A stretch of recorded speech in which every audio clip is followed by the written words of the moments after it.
নমস্কার বন্ধুরা, তোমাদের প্রিয় ইউটিউব চ্যানেল জিকে ম্যানিয়াতে তোমাদের স্বাগত। বন্ধুরা, আগামীকাল 1 মার্চ তোমাদের WBSSC গ্রুপ সির পরীক্ষা হতে চলেছে।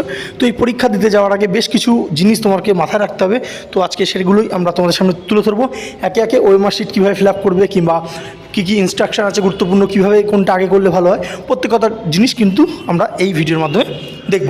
দেখো, প্রথমে আমরা আগে জেনে নিই একটু যে তোমাদের জন্য সবথেকে গুরুত্বপূর্ণ যে নির্দেশাবলী যেটা দেওয়া হয়েছে সেটা একবার জেনে নিই। দেখো, তোমাদের পরীক্ষা যে শুরু হবে কবে, দুপুর 2টো থেকে, ঠিক আছে?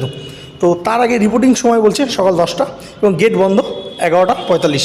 অবশ্যই এখানে কিন্তু মাথায় রাখবে, এই জায়গাটা তোমরা না কেউ দেরি করবে না। 10টা বলেছে তো চলে যাও 10টায়, একটু বসো ওখানে পরীক্ষার হলে সামনে গিয়ে বসো, তাও ভালো। কিন্তু যদি তাড়াহুড়া চোটে যাও না, অনেক সময় এটা হয় কিন্তু যে ট্রেনে বাসে যে তাড়াহুড়া করে গেলে তোমার কিন্তু পরীক্ষা দেওয়ার মাইন্ডসেটটা কিন্তু চলে যাবে। তো এটা কিন্তু অবশ্যই কেউ করবে না, একটু তাড়াতাড়ি হাতে সময় নিয়ে কিন্তু যাবে, ঠিক আছে? চলো, আচ্ছা, নেক্সট গুরুত্বপূর্ণ, ভেরি ভেরি ইম্পর্টেন্ট, যে পরীক্ষাটা দেবে ওএমআর শিটে সেইটা কিন্তু হয় কালো বা নীল বল ব্যবহার করে কিন্তু উত্তরপত্রটা পূরণ করবে, ঠিক আছে? তো সেক্ষেত্রে আমি বলবো কালোটাকেই ইউজ করো, ঠিক আছে? আচ্ছা, নেক্সট কী বলছে?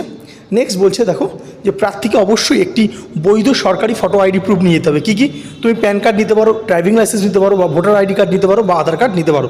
সেটা কিন্তু আসল এবং বৈধ কপি আনতে হবে, ঠিক আছে? অর্থাৎ অরিজিনাল নেবে এবং তার যেটা নেবে তার একটা জেরক্স কপি করে নেবে, ঠিক আছে? এবং কমিশনের ওয়েবসাইটে থেকে ডাউনলোড করা অ্যাডমিট কার্ড, অর্থাৎ তোমাদের যে অ্যাডমিট কার্ড সেটা কিন্তু নিয়ে নেবে। তো ভিডিও দেখার সাথে সাথে কিন্তু এগুলো কিন্তু গুছিয়ে নেবে। নেক্সট দেখো, পরীক্ষা শেষ হওয়ার আগে কেউ কিন্তু হল ত্যাগ করতে পারবে না। কারণ দেখো, পরীক্ষার টাইমটা অনেক বেশি দেওয়া হয়েছে, কিন্তু তার মধ্যে কিন্তু তোমরা হল ত্যাগ করবে না। এই যে টাইমটা রয়েছে, এই টাইমটা ইউটিলাইজ কী করে করবে সেটাও আমরা ভিডিওতে বলছি। ধীরে ধীরে প্রত্যেকটা পয়েন্ট শুনতে থাকো, বলবো, ঠিক আছে? তো অবশ্যই একদম যে বিরত তো দেবেই না, এবং তোমরা ওএমআর গণনা উপস্থিতির ভিত্তিতে কিন্তু হবে, ঠিক আছে? চলো, নেক্সট কী বলছে? 5 নম্বর বলছে, পরীক্ষা কক্ষে যে ঘড়ি, lock table, calculator, mobile phone এগুলো তো অবশ্যই নিষিদ্ধ, দরকার নেই পরার। নেক্সট, জুতো বা বুট পরা নিষিদ্ধ, প্রার্থীদের স্লিপার এবং ফ্ল্যাট স্যান্ডেল পরতে হবে। তো বলে দিয়েছে এটা কিন্তু, তো অবশ্যই কেউ বুট জুতো বা জুতো টাইপের যেগুলো কভারিং জুতো সেগুলো কিন্তু পরবে না, ঠিক আছে? নেক্সট, পরীক্ষার শেষে ওএমআর শিট পূরণ করে ইনভিজিলেটরের কাছে জমা দিতে হবে এবং ডুপ্লিকেট কপি নিজের কাছে রাখতে হবে। অর্থাৎ তোমার ওএমআর শিটের মেন কপিটা নিয়ে নেবে এবং একটা ডুপ্লিকেট কপি কিন্তু তোমাকে দিয়ে দেবে। এটা অ্যাজ এ প্রুফ হিসেবে কিন্তু তুমি কাজে লাগাতে পারবে যে তুমি কতটা পরীক্ষা দিয়েছো, তোমার কোনো কারচুপি হয়েছে কিনা তার জন্য, ঠিক আছে? আচ্ছা, প্রত্যেক পরীক্ষা কেন্দ্রে কিন্তু সিসিটিভি নজরদারি থাকবে এবং এটা বাধ্যতামূলক, তোমাকে কিন্তু তল্লাশি করা হবে, যেহেতু এটা একটা চাপে হচ্ছে, জানো, এত বড় একটা স্ক্যাম হয়েছে, তো সেই পরীক্ষাটাই কিন্তু হচ্ছে। তো আচ্ছা, পরবর্তী 9 নম্বর যে পয়েন্টটা, ওএমআর শিট ও উপস্থিতিপত্রে প্রার্থীদের স্বাক্ষর করতে হবে, অর্থাৎ অবশ্যই কিন্তু ওএমআর শিটের যে নিজের কিন্তু সইটা করবে। আচ্ছা, নেক্সট বলছে, কমপক্ষে 48 ঘন্টার আগে কোনো প্রার্থী লেখকের সাহায্যে, অর্থাৎ তোমরা জানো যে ব্লাইন্ড যারা থাকে তাদের জন্য স্ক্রাইবের ব্যবস্থা থাকে, তো সেটা কিন্তু আগে করতে হবে। এটা যারা আছো তোমরা দেখে নিয়েছো। তো নেক্সট, অ্যাডমিট কার্ড অস্থায়ী যোগ্যতা যাচাই সাপেক্ষে চূড়ান্ত হবে। তো অ্যাডমিট কার্ড আছে মানে তুমি চাকরি পাবে, এটার কোনো কথা নেই, এটাই বলতে চেয়েছি। নেক্সট, কোনো অনিয়ম ধরা পড়লে প্রার্থিতা বাতিল হবে এবং আইনি ব্যবস্থা নেওয়া হতে পারে। একদমই কিন্তু 2 নম্বরই কেউ করার কোনো চেষ্টা করবে না। নেক্সট, গেট বন্ধের সময়ের পর কেউ কেন্দ্রে প্রবেশ করতে পারবে না, অর্থাৎ যেটা বললাম ক্লোজিং গেট যে টাইমটা দিয়েছে অনেকটা আগে পৌঁছে যাও, বারবার বলছি। নেক্সট, মোবাইল ফোন, গয়না, ধাতব বস্তু না আনার পরামর্শ দেওয়া হচ্ছে, অর্থাৎ এগুলো আনার একদম দরকার নেই, কোনো সোনার জিনিস পরে যাওয়ার দরকার নেই। আচ্ছা, নেক্সট কী বলছে? পরীক্ষা কেন্দ্রে শুধুমাত্র যেসব জিনিস আনা যাবে সেটাও একটু দেখে নাও। বলছে স্বচ্ছ পানি বা জলের বোতল, তো জলের যে বোতলটা যদি এবার ওপর দেখা যায় জলটা, তবে সেইটা অ্যালাউ করবে বলা হচ্ছে। নেক্সট, একটি স্বচ্ছ নীল বা কালো বলপেন তোমরা নেবে। কমিশনের ওয়েবসাইট থেকে যে অ্যাডমিট কার্ডটা থাকবে সেটা, যে আইডি প্রুফ চাওয়া হয়েছে সেইটা, এইগুলো তুমি কিন্তু একটা ফোল্ডারে করে নিয়ে যেতে পারো, স্বচ্ছ ফোল্ডার, কিংবা তুমি এমনিও নিয়ে যেতে পারো, ঠিক আছে? তো এই ছিল এতক্ষণ ইনস্ট্রাকশান। এইবার দেখবো, প্রথমে ওএমআর শিটটা দেখবো, তারপর যে তোমরা টাইমটা কীভাবে ইউজ করবে সেটা বলছি। এটা দেখো, আমরা একটা স্যাম্পল ওএমআর নিয়ে দেখাচ্ছি, এরকম টাইপেরই ওএমআর হয়। তো এখানে তোমাকে যে তোমার নামটা লিখতে বলেছে, তো এই যে ফাঁকা গ্যাপটা এখানে তোমার নামটা লিখে দেবে, ঠিক আছে? তো ক্যাপিটালে তোমরা লিখতে পারো বা এমনিও লিখতে পারো। তো আমি বলবো যে তোমরা ক্যাপসলকে লেখাটাই বেটার। সেটা তোমাদের যে ইনভিজিলেটর থাকবে তিনি কিন্তু আরও ভালো করে বলে দেবে, অবশ্যই তোমরা সেটা কিন্তু শুনে নেবে, ঠিক আছে?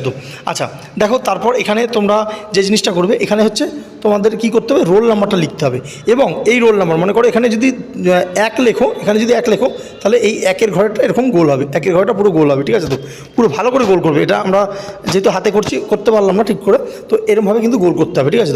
তো এখানে রোল নাম্বারটা লিখবে এবং সেই রোল নাম্বার অনুযায়ী যে সংখ্যাগুলো হবে সেই সংখ্যাগুলো মার্ক করে গোল করতে হবে, ঠিক আছে? তো নেক্সট কি, নেক্সট দেখো কোশ্চেন বুকলেট যে নাম্বার থাকবে সেই কোশ্চেন বুকলেট নাম্বারটা তোমাকে কিন্তু এখানে কোড করতে হবে, এনকোড করতে হবে। এবং এনকোড করার নিয়ম এই যে এখানে তোমরা দেখতে পাচ্ছ, এইটা হচ্ছে অ্যাকচুয়াল, এই যে এটা, ঠিক আছে? এগুলো কিন্তু করবে না, অর্থাৎ এরকম আর্ধেক রাখবে না, এরকমভাবে আর্ধেক করে ছাড়বে না, তাহলে কিন্তু কাউন্ট হবে না, যেহেতু এটা স্ক্যান কপি, ঠিক আছে? তো কম্পিউটারের মাধ্যমে এটা কিন্তু চেক হবে। তো এরকমভাবে এটা কিন্তু একদম রাইট মেথড, ঠিক আছে? তো এই যে পুরোপুরি গোল করে দেবে, ঠিক আছে? তো আচ্ছা চলো নেক্সট, এখানে তোমার কিন্তু সিগনেচারটা করতে ভুলাবে না, এবং এখানে যে ইনভিজিলেটর যিনি থাকবে তার কিন্তু সিগনেচারটা কিন্তু মাস্ট। যদি তিনি ভুলেও যায় তাও কিন্তু তুমি বলবে যে স্যার এটা করে দিন, যেহেতু অনেকটা টাইম রয়েছে, মাথায় রাখবে। তারপর এখানে তোমরা দেখতে পাচ্ছ ধরো এরকম 60খানা যে কপি রয়েছে তোমাকে করতে হবে, ঠিক আছে? তো এখানে মাথায় রাখবে যে দেখো 1 নম্বরের মনে করো সি অ্যান্সার, তুমি সিটাকে ভালো করে গোল করলে, ঠিক আছে? তো সিটাকে ভালো করে তুমি গোল করে দিলে, ঠিক আছে? তো যাই হোক, কিন্তু যেটা বললাম এখানে আমরা সেইভাবে করতে পারছি না, তো তোমরা ভালো করে কিন্তু গোল করবে এবং ভুল করবে না। আবার এরকম ধরো দাগিয়ে ফেললে, কখনো 2-এর তুমি এ দাগিয়ে ফেলেছো কিন্তু পরে মনে হলো বি, তা সেরকম কিন্তু করলে পুরোটাই কিন্তু তুমি নম্বর পাবে না, মাথায় রাখবে, ঠিক আছে? তো এর জন্য বলবো যে অনেকে অনেক রকম মেথডে করে, অনেকে কোশ্চেন পেপারটা একটা করে করে একটা করে উত্তর করতে থাকে, ঠিক আছে? তো সেই মেথডটা আমি বলবো করবে না, ঠিক আছে? তো একটা করে করবে, একটা করে উত্তর, ওতে বেশি টাইম যাবে, এবং যদি মনে হয় পরবর্তীতে যদি যে ওটা ঠিক না, তাহলে সেক্ষেত্রে কিন্তু তোমার চেঞ্জ করার কোনো যে অপশন কিন্তু থাকবে না, ঠিক আছে? তো আমি বলবো খুব ভালো করে তুমি যদি, যেহেতু অনেকটা টাইম রয়েছে, তোমাদের টাইমের কোনো অভাব হবে না, তুমি আগে প্রশ্নপত্রটা দিয়ে উত্তরগুলো করে করে প্রশ্নপত্র দেখাতে থাকো, ঠিক আছে? তো তারপর তুমি একটা টাইম বুঝে এগুলো ফিল আপ করতে থাকবে।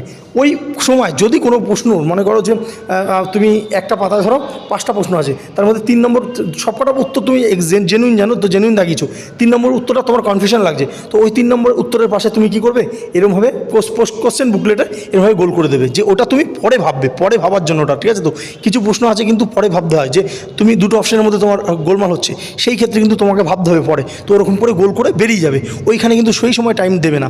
তুমি যদি দেখবে যখন 60খানা প্রশ্ন পড়ে তুমি ম্যাক্সিমাম মনে করো তুমি 40 বা 45টা করে ফেলেছো, আর যে 15খানা গোল করে রেখেছো তুমি, সেগুলোর মধ্যে তোমার 10টা কনফিউশন আছে, এদিক ওদিক করে কনফিউশন আছে, তো সেই 10টা কিন্তু তুমি করতে পারবে। তুমি আগে ওই 45খানা যে হয়ে গেল, তুমি 45খানা ওয়েমারে দাগ দিয়ে নাও, যখনই তুমি ওয়েমারে দাগ দিলে তোমার মধ্যে একটা কনফিডেন্স চলে আসলো যে আমার 45টা কমপ্লিট হয়ে গেছে, এইবার আমি ওই 15টা যে রয়েছে এই 15টা আমি দেখবো, সেই 15টা আমি দেখতে থাকবো, অল্প অল্প করে আমি দেখতে থাকবো, ঠিক আছে? তারপর কিন্তু তুমি সেই 15টা দেখতে দেখবে তখন তোমার মধ্যে যে কনফিডেন্সটা আছে না, তুমি প্রথম ফার্স্ট রিডিংয়ে তুমি যে 15টা পাচ্ছিলে না, তার মধ্যে তুমি দেখবে 5টা 6টা 7টা 8টা 9টা কিংবা 10টা কিন্তু পেরিয়ে গেছো, ঠিক আছে? অর্থাৎ তুমি প্রথমে যদি করতে যেতে তাহলে তোমার সেখানে সময় যেত, তুমি কিন্তু পারতে না। তো এইভাবে কিন্তু করার চেষ্টা করবে, এবং লাস্টে মনে করো 5টা পাচ্ছ না 6টা পাচ্ছ না, রেখে দাও, পরে তুমি ওটাকে যাকে সবকটা হয়ে যাক তারপর ভাবতে থাকো, ঠিক আছে? তো ভাবতে থাকবে যে ঠিকঠাক করা যায় কি না হয়। এবার যেহেতু অনেকটা টাইম রয়েছে, তো অবশ্যই কিন্তু তুমি এটার কিন্তু একটা হেল্প পাবে, তুমি ভাবতে পারবে। যদি অঙ্ক কোনো মানে শর্টকাট মেথডে অনেকে করে, যদি ভুলে যায় সেটা বর্ডকাট মেথডেও তুমি করতে পারবে, কারণ এখানে কিন্তু অনেকটা টাইম দেওয়া রয়েছে, এটা কিন্তু মাথায় রাখবে। খুব ভালো করে পরীক্ষাটা দাও, তাহলে কিন্তু এইখানে কিন্তু তোমাদের যে একটা ভালো চান্স কিন্তু তোমরা পেয়ে যাবে। ফ্রেশার্স ক্যান্ডিডেটও কিন্তু এখানে ঢুকবে, মাথায় রাখবে, এবং যারা যোগ্য প্রার্থী যারা রয়েছে তারাও কিন্তু অনেকে ঢুকবে এখানে, ঠিক আছে? তো চাকরিটা খুব তাড়াতাড়ি কিন্তু পেয়ে যাবে। তো অবশ্যই নিজেকে যদি খুব তাড়াতাড়ি সরকারি চাকরিজীবী দেখতে চাও, খুব ভালো করে পরীক্ষাটা দিও, এবং ওয়েমারটা বারবার বললাম ভালো করে কিন্তু ফিল আপ করো। এইটা কিন্তু ওয়েমার, এই যে ফিল আপ করবে এরকমভাবে পুরো এইটা এই ঘরটার মতো, এইগুলো না, এইগুলো কিন্তু রং মেথড, এইটাই একদম রাইট মেথড। তো এইভাবে কিন্তু করবে, খুব ভালো করে পরীক্ষা দাও, একদম খুব ভালো করে হবে তোমাদের পরীক্ষা। এবং প্রত্যেকটা পার্ট যে রয়েছে, ইংলিশ, তোমাদের যে জিআই রয়েছে, জিকে রয়েছে, ম্যাথ রয়েছে, যার যেহেতু টাইম অনেক রয়েছে, এক্ষেত্রে বলবো যার যেই সাবজেক্টটা আগে করতে ইচ্ছা করে সেই সাবজেক্টটা করো, ঠিক আছে? পাট করে থাকবে, তো অসুবিধা নেই, তোমরা পারবে। ঠিক খুব ভালো করে পরীক্ষাটা দাও, এবং যে পরীক্ষাটা দিয়ে এসে অবশ্যই আমরা অ্যান্সার কী তো প্রকাশ করবো, তো সেটাও আমরা মিলিয়ে নিও, আমাদের ভিডিও আমরা আপলোড করে দেবো। খুব ভালো করে পরীক্ষা দাও, পরের সপ্তাহে আবার তোমরা যে গ্রুপ ডি দেবে তার মধ্যে 1 সপ্তাহের মধ্যে অনেকটাই আবার প্রশ্নের ধরন, গ্রুপ সির প্রশ্ন ধরন দেখে কিন্তু সেই প্রশ্নগুলোকে তোমরা মেরামতি করতে পারবে, সেগুলো আমরাও তোমাদের সামনে তুলে ধরবো। যাই হোক, ভিডিওটা ভালো লাগলে অবশ্যই লাইক করো, এবং যারা পরীক্ষা দিয়ে যাচ্ছ প্রত্যেককে জিকে ম্যানের তরফ থেকে বেস্ট অফ লাক, খুব ভালো করে পরীক্ষাটা দিয়ে আসো। ধন্যবাদ।